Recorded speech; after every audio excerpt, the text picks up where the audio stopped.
Hello mga mi! Welcome na naman po sa ating panibagong video! Welcome po sa ating ikapitong araw ng 49 Days Ahon Mahirap Challenge. Mai-open ko nga lang po pala sa inyo mga kaahon ko. Pasensya na po pero medyo hindi lang talaga maganda ang pinagdaanan ng ka-online seller nyo ngayong araw. Bali ganito po kasi yon. Nagpo-post po ako ng maaga pero ang pagdi-deliver namin ay nagsisimula ng 11 AM onward. At dun nga rin po sa post ko ay naka-indicate na talaga na kung anong oras ako nag-i-start mag-deliver. At yun na nga, meron tayong isang customer na siguro napaaga lang talaga yung order niya. Wala pang 11 ay nag-deliver na kami, nakapag-ikot na kami ni kapatid at itong si customer nga ay naikutan ni rin namin. Kaya lang, noon time na napadaan kami sa bahay niya is sarado.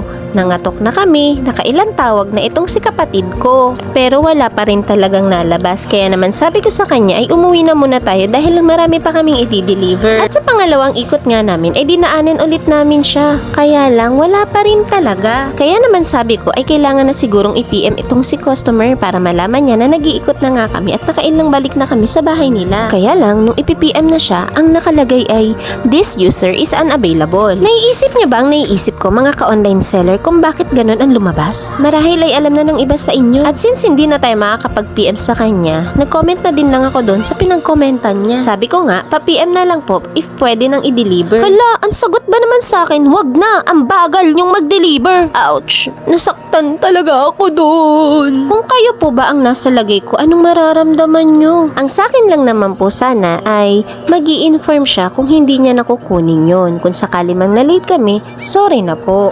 Pero sana naman ay nag-aabiso, diba?